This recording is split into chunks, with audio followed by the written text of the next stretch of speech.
Le projet de loi portant modification et suppression de certaines dispositions du Code civil en République gabonaise sur l'égalité de sexe n'est pas bien accueilli par certains.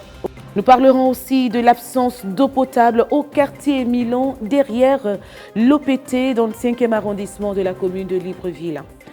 Enfin, les Kenyans, nombreux devant les centres de vaccination pour se protéger contre la Covid-19. Bonsoir à vous, mesdames et messieurs, chers téléspectateurs. Merci de vous concentrer sur les antennes de RTH. En début de ce journal, nous parlons des travaux de réhabilitation de la route de La Pairie qui vont bon train. Les populations expriment d'ailleurs leur satisfaction dans ce reportage. Les images sont de Floris Mapango. Ouf de soulagement pour les usagers ainsi que les automobilistes qui empruntent l'axe feu rouge d'Akébé, La Pairie pour Estefo, avec les travaux de réaménagement qui se font sur cette voie à la grande satisfaction de ces derniers. Les travaux sont importants. C'est bien parce que quand l'eau descendait là, vous voyez comment ça s'arrêtait là. Il n'y a pas de passage. Donc la canalisation est la bienvenue. C'est très important. Mais souvent, ils font des travaux ici qui ne tiennent pas long. Donc là, on craint vraiment. On souhaite qu'ils fassent du bon travail pour arranger la population. Moi, par exemple, je suis véhiculée. Je suis obligée de laisser mon véhicule parce que c'est compliqué de faire tous ces détours-là. Je prends un taxi, c'est difficile. J'espère que les travaux seront bien faits cette fois-ci. Vraiment, ça me fait tellement plaisir. Une très bonne chose parce que vraiment le gouvernement a pensé à la population. Vraiment, c'est une très bonne chose. Ce sont des choses comme ça que la population en veut. Plus d'embouteillage, les automobilistes circulent librement, même aux heures de pointe. Autrefois, circuler du côté du feu rouge de La Pairie pour Estefo avait été le pire cauchemar avec des longues files d'attente dues au cratère et nid de poules sur cette voie. À présent, le décor a changé. Il n'y aura plus d'embouteillage puisque là, la montée va passer, tout ça va passer, donc il n'y aura plus d'embouteillage. Ce serait plus ou moins fluide parce que je ne sais pas si vous étiez là, vous êtes passé là il y a peut-être une semaine ou un mois, qu'est-ce que ça représentait? C'était difficile, ça nous cassait tout. Voilà, donc il y aura d'embouteillage, mais ce serait plus ou moins praticable. Justement, la route l'a causé énormément des énormes embouteillages, vous voyez, ne serait-ce que lorsqu'ils ont raclé, juste raclé.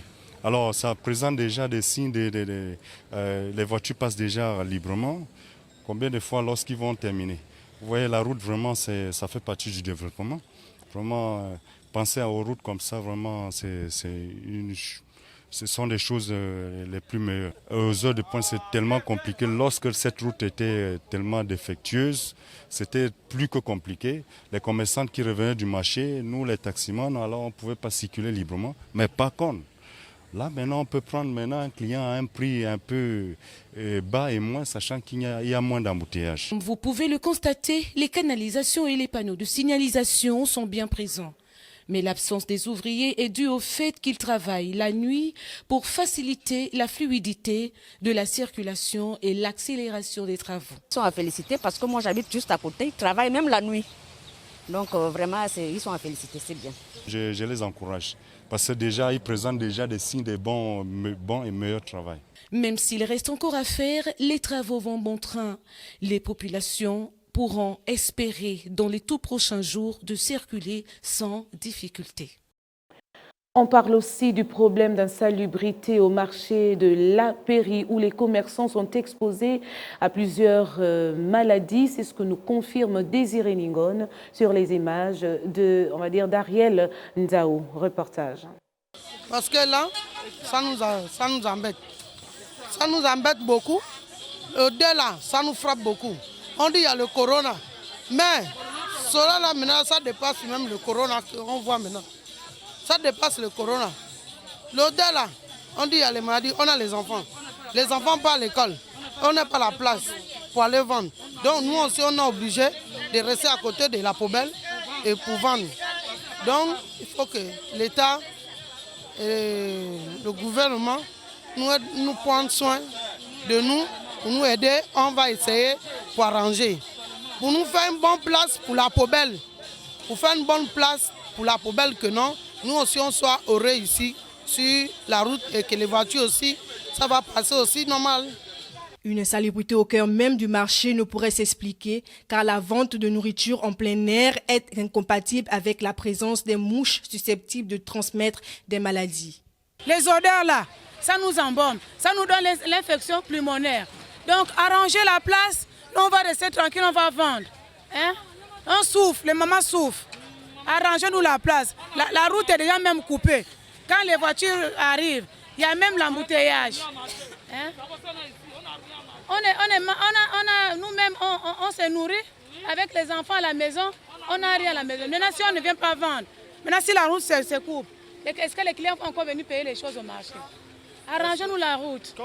Regarde ce qui précède et pour que l'on retombe dans la situation de chikungunya et autres, les régulateurs de ce marché feraient mieux de trouver un endroit approprié pour déverser l'état d'immondice afin d'épargner les commerçants et les clients au pire. À présent, parlons du problème d'eau potable au quartier Milan, derrière l'OPT, dans le 5e arrondissement de la commune de Libreville. Pour avoir une goutte potable, il faut parcourir des kilomètres. C'est ce que nous précise Désiré Ningon. Les images sont de Floris Mapango. Les populations de Milan derrière OPT dans le 5e arrondissement de Libreville rencontrent des difficultés en approvisionnement en eau potable. Les pluies de fortune et l'eau de pluie restent les deux seuls moyens d'alimentation, surtout pour les travaux de première nécessité. On prend au puits en bas là-bas, donc on se sert avec l'eau de puits. On cherche pour boire, on boit comme maintenant, là même nous, ici là on ne boit plus l'eau de pompe. On prend l'eau chez les Maliens, on achète de l'eau pour boire. Mais pour se laver, les petits travaux, on prend ça au puits. C'est comme ça qu'on se sert ici.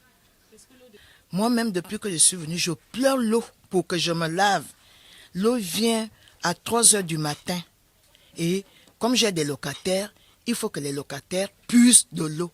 Moi-même, quand je puisse 2 seaux d'eau, je peux faire 3 jours avec 2 seaux d'eau. J'ai même un WC dans la chambre. Je n'arrive même plus à aller au WC parce que je ne peux plus verser de l'eau. Pour espérer trouver une goutte d'eau potable, les habitants sont obligés de parcourir des kilomètres. L'eau ici, on va au stade. On prenait de l'eau au stade là-bas, on mettait les compteurs là-bas parce que là-bas, c'est là-bas où il y avait les poteaux. Donc, de là-bas, on fait le compteur, on tire avec les tuyaux, on amène ici. Mais souvent, beaucoup de nous là, une comme moi, je n'ai pas d'enfant qui va me arranger le tuyau tout le temps, donc j'ai abandonné le compteur. Cette situation qui date depuis plusieurs années pourrait trouver des solutions selon le chef du quartier. Nos rêves ou bien nos projets soient réalisés. Tout le monde attend. Vous savez que j'ai fait le tour de certains quartiers sous-intégrés comme le nôtre, mais c'est déplorable. Je me disais même, mon Dieu, chez moi c'est encore mieux. Oui, donc on attend. On fait même du pied pour que ce rêve se réalise. Donc je suis sûr que ça se fera. En ce 21e siècle et pour un quartier situé en plein cœur de Libreville, rien ne pourrait expliquer un tel calvaire. Vivement que les autorités compétentes trouvent des solutions idoines pour soulager la souffrance des riverains. Nous poursuivons ce journal pour parler du projet de loi portant modification et suppression de certaines dispositions du Code civil en République gabonaise sur l'égalité des sexes qui n'est pas bien accueilli par certains dans ce reportage de Gamaluzé. Les images sont de Boris Mapango. Le Conseil des ministres qui s'est tenu ce mardi 22 mars 2021 à Libreville par visioconférence sous la haute autorité de son Excellence Ali Bongo Ondimba, chef de l'État, a abordé plusieurs sujets. On peut s'intéresser par exemple au ministère de la Justice, garde des Sceaux et chargé de droits de l'homme, où Madame la ministre a présenté au Conseil des ministres 3 projets de loi et qui les a adoptés. Projet de loi portant élimination de violences faites aux femmes, projet de loi portant modification et suppression de certaines dispositions au Code civil en République gabonaise, qui apporte d'ailleurs des aménagements aux fins de promouvoir l'égalité entre les sexes, notamment l'obligation d'obéissance de la femme, le rôle du mari en tant que chef de famille, le choix de la résidence familiale réservée au mari pour en faire un choix commun et bien d'autres.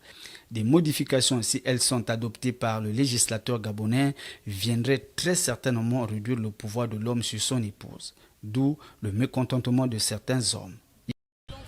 Je pense que depuis la nuit des temps, il est incompréhensible qu'un homme soit sous la botte d'une femme. Hein? L'homme a toujours été l'homme, quand bien même il faut quand même qu'on fasse la part d'égalité. L'homme a une soumission, l'homme a je voulais dire des prérogatives, la femme a une soumission, mais qu'à cela ne tienne, il y a un certain équilibre qui doit exister dans un foyer.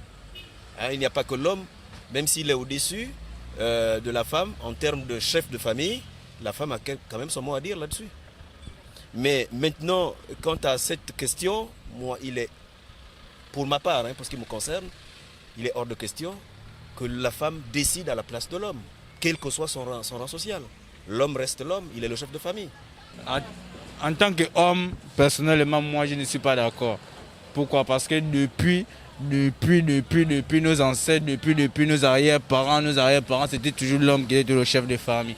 Si c'est pour voter cette loi au XXIe siècle, je ne suis même pas un peu d'accord. Constitutionnellement parlant, ça ce sera être malade parce que la place de l'homme reste l'homme. L'homme reste le chef de la famille incontestable. Maintenant, si la femme doit occuper son rôle, elle occupe le rôle d'une épouse, c'est-à-dire l'aide de l'homme. Est-ce que c'est la femme qui doit payer le loyer de la maison? Est-ce que c'est la femme qui doit payer la ration de la maison? Est-ce qu'elle doit s'occuper des charges du ménage? On dirait que c'est faux. Alors l'homme occupe sa place et la femme aussi, elle occupe. C'est archi faux. L'homme reste l'homme, la femme reste la femme. Ce projet de loi délibéré en Conseil des ministres ne semble pas faire l'unanimité même en milieu féminin. Car pour certaines femmes, il serait inadmissible que l'homme se partage la chefferie du foyer avec son épouse. La femme ne peut pas être au même pied d'égalité de l'homme dans le mariage parce que d'abord Dieu a dit que c'est l'homme qui doit être au-dessus de la femme. Donc on ne peut pas dévier les lois de Dieu. Si c'est d'un commun accord, certaines n'hésiteraient pas un seul instant de diriger le foyer ou d'aider son partenaire. La femme également peut être chef de famille dans la mesure où elle peut également aider son mari. Par exemple, côté familial, je prends l'exemple d'un couple. Si le mari n'a pas un boulot et que la femme en a, elle peut également aider son mari à subvenir aux besoins de la famille, également les besoins primaires de la famille. Donc pour moi, je pense que la femme est également le pilier de la famille. Elle peut être également chef de famille. Que les hommes prennent leur mal en patience, car c'est juste un projet de loi qui pourra ou ne pas être voté par le législateur. Alors, chers époux, c'est peut-être le temps pour vous de serrer les gouttes afin que ce projet ne passe pas au Parlement. Sinon, aux femmes, ce n'est pas une occasion de prendre une revanche sur vos maris si jamais la loi venait à être votée. Qui vivra, verra. Nous rendons à César. Ce qui est à César, ce sont les images de Boris Mikolo. Et tout de suite, nous ouvrons la page étrangère pour parler des Kenyans nombreux devant les centres de vaccination pour se protéger contre la Covid-19. Les précisions ici avec la presse internationale. Les Kenyans sont de plus en plus nombreux à se présenter au centre de vaccination pour recevoir le vaccin Covid-19 d'AstraZeneca. L'autorisation de l'Union européenne a levé les soupçons selon lesquels des caillots de sang inhabituels se formeraient après l'administration de la piqûre.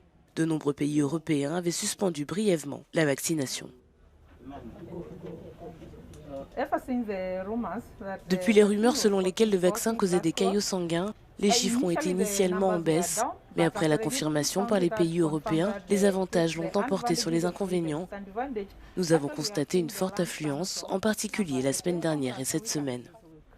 Aujourd'hui, depuis ce matin, je l'ai déjà donné à plus de 50 personnes et il y a toujours la queue. Les chiffres continuent d'augmenter. Donc je pense qu'après avoir confirmé que le vaccin est OK, les gens le prennent positivement maintenant et ils viennent vraiment. Le ministère kényan de la Santé avait initialement déclaré que seul le personnel médical, les enseignants et les policiers pouvaient se faire vacciner. Mais il semble que le faible taux de participation a permis à de nombreuses personnes qui n'avaient pas droit au vaccin de le recevoir. J'entends dire qu'il existe un vaccin contre le coronavirus, mais ma famille et moi-même ne le recevrons pas, car même les Blancs ne l'acceptent pas. Nous ne savons pas ce que contient ce médicament, car nous avons entendu dire que lorsque les gens sont vaccinés, ils contractent d'autres maladies, comme des problèmes cardiaques par exemple. Donc ma famille et moi avons refusé de le prendre. Début mars, l'Agence européenne des médicaments a déclaré que le vaccin n'augmentait pas l'incidence globale des caillots sanguins, sans toutefois pouvoir exclure un lien avec un petit nombre de caillots rares. On parle aussi de Jacob Zuma, ancien président sud-africain qui sera fixé sur son sort jeudi prochain pour outrage à l'État. Nous restons avec la presse internationale. Nous sommes devant le pont que des milliers de migrants ont franchi depuis le début de cette année. Le cœur gonflé d'espoir ou de désarroi. De l'autre côté, c'est la ville d'El Paso, Texas. Ce sont les États-Unis. Ceux qui franchissent ce pont du sud vers le nord, ce sont les chanceux. Ils sont quelques dizaines chaque jour. Ce sont des Honduriens, des Salvadoriens, des Guatémaltèques qui attendent à Ciudad Juárez parfois depuis plus de 2 ans et ont entamé le processus de demande d'asile. Mais sous Donald Trump et le protocole de protection des migrants qu'il a instauré, ils ont dû aller patienter au Mexique le temps que leur cas soit examiné. Ils entrent donc au compte-gouttes. Et puis, il y a ceux qui le franchissent contre leur volonté. Du nord vers le sud, ils sont beaucoup plus nombreux. Ce sont les migrants qui ont tenté de franchir la frontière illégalement et sont expulsés presque immédiatement. La déception est profonde car ils croyaient que l'arrivée au pouvoir de Joe Biden allait signifier le début d'une politique plus clémente envers eux. Mais la plupart sont expulsés sans avoir eu la moindre chance de déposer une demande d'asile car ils sont reconduits à la frontière non en vertu des lois migratoires mais des lois sanitaires n'ayant pas pu prouver qu'ils n'étaient pas porteurs du Covid-19. C'est pour eux une fin inattendue, catastrophique car beaucoup se sont endettés pour payer le passeur qui les a guidés dans ce long périple de plusieurs semaines depuis l'Amérique centrale. Côté américain, ce sont plus de 4000 migrants qui sont arrêtés chaque jour en moyenne ces dernières semaines. C'est la fin de cette principale édition d'information de 20h30. Mesdames et messieurs, merci de l'avoir suivi. Merci également à l'équipe technique qui m'a accompagné afin de vous servir tout au long de ce journal. Mais avant de nous séparer, je me fais le plaisir de vous rappeler les titres de ce journal. Nous avons parlé du projet de loi portant modification et suppression de certaines dispositions du Code civil en République gabonaise sur l'égalité de sexe qui n'est pas bien accueillie par certains. Nous avons également parlé de l'absence d'eau potable au quartier Milan derrière l'EPT dans le 5e arrondissement de Libreville. Enfin, les Kenyans nombreux devant les centres de vaccination pour se protéger contre la Covid-19. Mesdames et messieurs, au revoir et à demain.